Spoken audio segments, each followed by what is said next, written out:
river.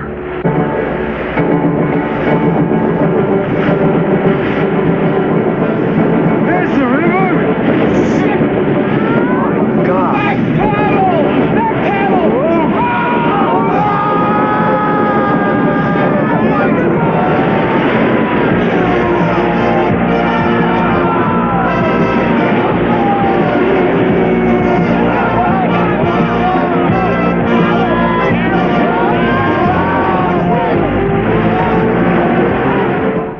College students competing in a whitewater raft race in Up the Creek, the latest entry in the teenage sex comedy sweepstakes. And one of 4 new movies we'll be reviewing this week on At the Movies, the movie review program. Across the aisle from me, Roger Ebert, film critic of the Chicago Sun-Times. And across the aisle from me is Gene Siskel, film critic of the Chicago Tribune. In addition to Up the Creek, we'll also be reviewing an offbeat Hollywood movie named Stranger's Kiss and a serious family drama named The Stone Boy with Robert Duvall. And now Gene starts with the new Jerry Lewis movie, Slapstick of Another Kind. Roger, I'm going to start with a prediction. I predict that 8.5 months from now, when we do our annual Stinkers of the Year show, that Slapstick of Another Kind, starring Jerry Lewis, will reign supreme as the single worst movie of 1984. I may be wrong, but I doubt it. This movie is shockingly bad. I never thought I would see Jerry Lewis, of all people, participate in such an insensitive and cruel comedy about deformed children. But that's the case here, with Lewis and Madeline Kahn playing a couple of oversized, freakish twin children from another planet who are unintelligent when separated, but brilliant when joined in thought at their oversized foreheads. Here's a cheap, trashy scene, one of many late in the picture, when Madeline Kahn attempts to rescue her alien brother who is receiving shock treatment at a boarding school. Excuses for human beings I have ever seen. No wonder your parents don't like you. If I had kids like you, I don't hate you. I don't hate you. I love you.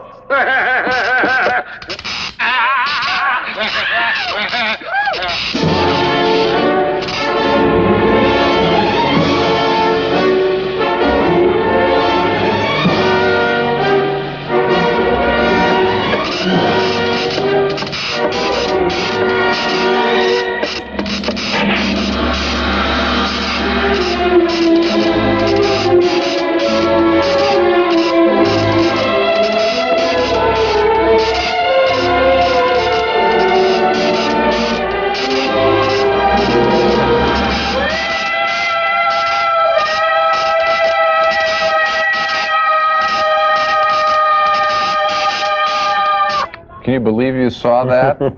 Amazing. How about the shots of Madeline Kahn's dental work? Very nice, from director Stephen Paul. Thank you. You know, from now on in these film encyclopedias, they ought to have an entry called Bad Movie, and the illustration ought to be a still photo from Slapstick of Another Kind. I think I owe Rodney Dangerfield for that joke.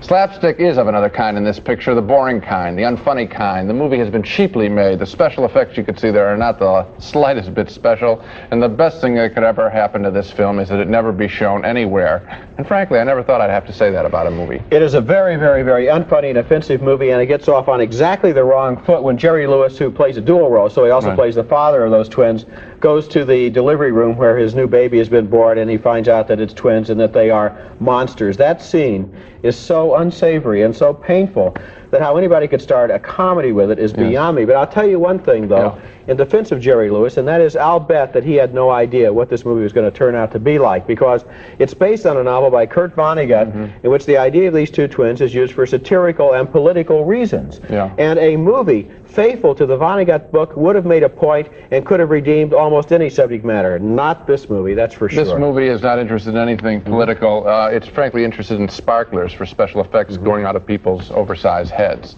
Next at the movies, Animal House meets Porky's Up the Creek.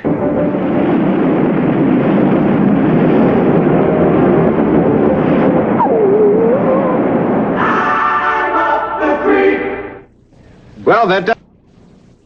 Now we come to a movie named Up the Creek, and this is the kind of movie where every instinct that you've developed over long and rugged years on the movie beat tells you this is going to be one of the worst experiences of your life sitting through this film. But this movie surprised me. It's funny. I liked it. I found myself laughing out loud a lot during this breakneck slapstick story of a downriver whitewater raft race that follows the adventures of one team, a team from the worst university in the world, a team with a mascot who was probably smarter than most of the students. Here's a scene where the mascot, Chuck the Wonder Dog, uses charades to give his master some crucial information. Where is he? Where's Irwin, Chuck? Oh my God! They killed him!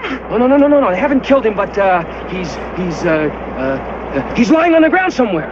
Right, Chuck? No, on the nose! On the nose! All right, yes, but where is Irwin now? Chuck, where is he now?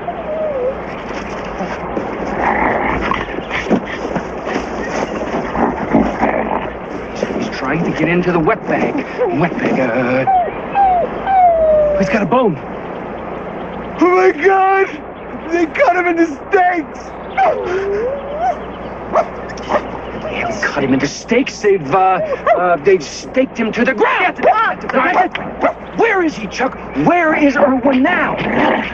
Chuck, my jacket. That's my jacket. Wait, Bob. He's trying to tell us something.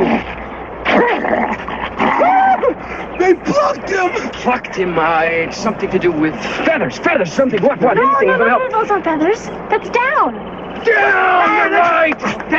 Down something. They got Irwin down something. Come on, Chuck, where? Give us another clue, quick. Chuck, how many syllables? Two syllables! God, they cut out his liver.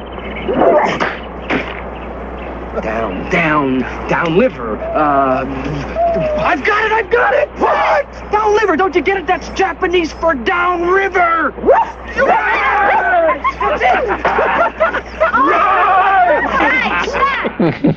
Fabulous. You may have recognized a couple of familiar faces there from Animal House. There was Tim Matheson and Stephen Furst, and there was Don Monahan from Porky's. This is a real all-star cast from this genre of picture. And later in the movie, while the hateful Ivy League team parties in the woods with hot tubs and butlers serving champagne, the team from the worst university in the world infiltrates the camp in disguise.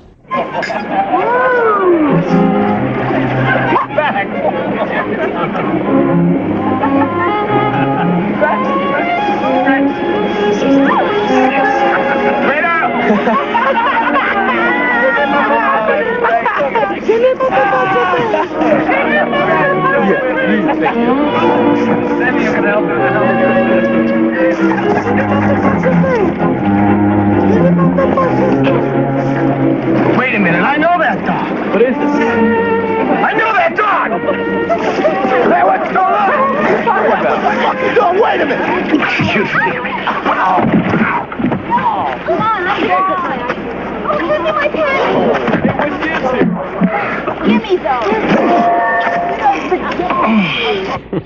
Well, you get the idea there. Up the Creek is goofy, silly, vulgar, and immature, and that's why I liked it. It has the highest spirits of any dumb Animal House ripoff in a long time, and the kids in this movie act like kids, not like Hollywood actors playing kids. You know, Gene, the great French director Jean-Luc Godard once said that the way to criticize a movie is to make another movie. Now, I don't know if he was thinking of movies like this, but remember last week we reviewed Where the Boys Are, and we said that it was really dumb, and the kids in it, the characters that were supposed to be kids all seemed to be about 10 years too old, and nobody had the right spirit. I think Up the Creek is the perfect movie to criticize Where the Boys Are, because it has the spirit that the other movie was looking for. It's young and vital and outrageous, not old and tired and mean-spirited.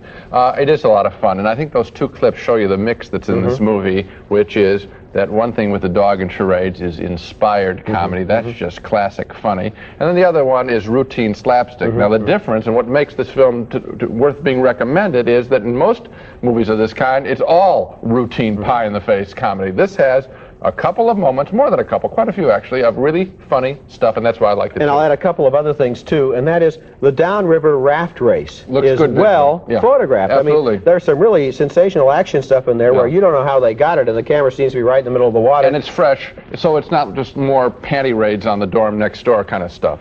Yeah, so of this kind of movie, I think it's kind of surprisingly good. It might even turn into a kind of a surprising hit. Coming up next at the movies, a wildly different love affair that occurs during the making of a Hollywood film. Should I use my thumb? Ask her that. No, I don't want to do anything with... Don't use your thumb. You can't see it. I never thought of that. In 1955, a former Look magazine photographer named Stanley Kubrick made his first feature film, a romantic thriller called Killer's Kiss. And the film was good enough to launch one of the most celebrated careers any director has enjoyed, with Kubrick going on to make such great movies, of course, as Dr. Strangelove in 2001. Now a young filmmaker and obviously a Kubrick fan named Matthew Chapman has made a fictional film about the making of Killer's Kiss in an effort to show the incredible manipulation of human beings and love of film that goes on in the making of most any movie. For example, in the movie being made in this film, the financing has come from a mobster who arranges to get his pretty girlfriend the starring role, and he never lets her forget it.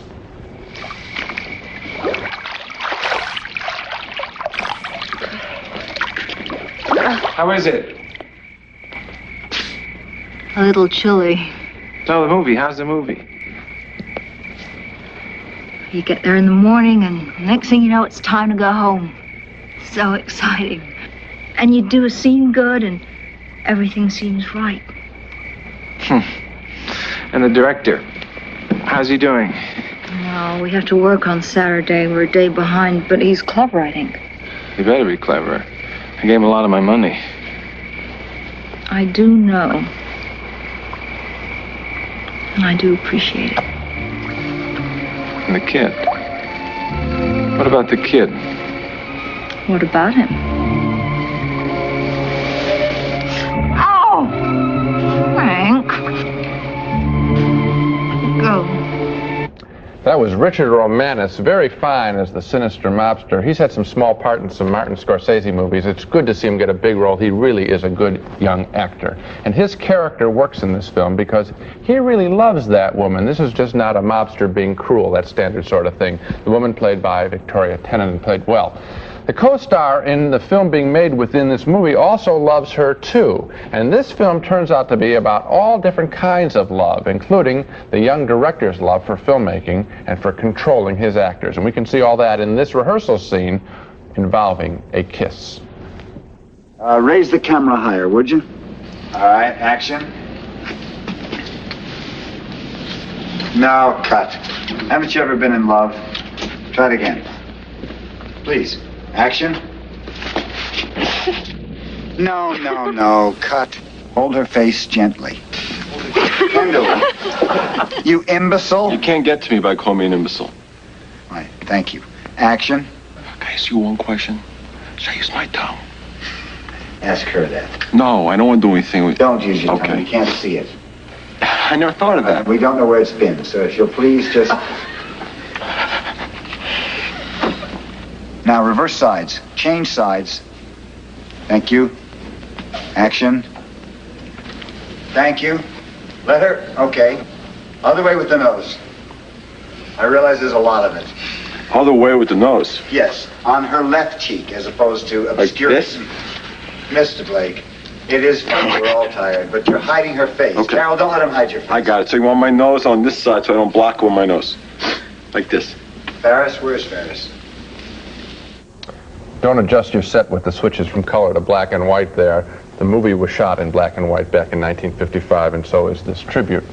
This movie, Stranger's Kiss, is a terrifically adventuresome piece of filmmaking because even if you forget all the inside movie business going on in this picture, the sort of thing that appeals to film critics, there is still a fascinating portrait of passion going on here, with some characters loving the fantasy world of movies more than the real world, and other people not being able to tell the difference. Love and passion in a whole bunch of varieties. That is this very special film called Stranger's Kiss. You know, it would be an understatement to say that when you hear about a low-budget movie by a new director that is about some people who are making a movie, you expect that it's going to turn out to be kind of a film school exercise in which he's going to have his tribute to Kubrick and his tribute to Scorsese, and a couple of actors will turn up who have been in other movies, and they're letting this guy have their talents for cheap. And this movie totally surprises anyone who expects that kind of a film. It's a very professional, accomplished, ambitious, complex film.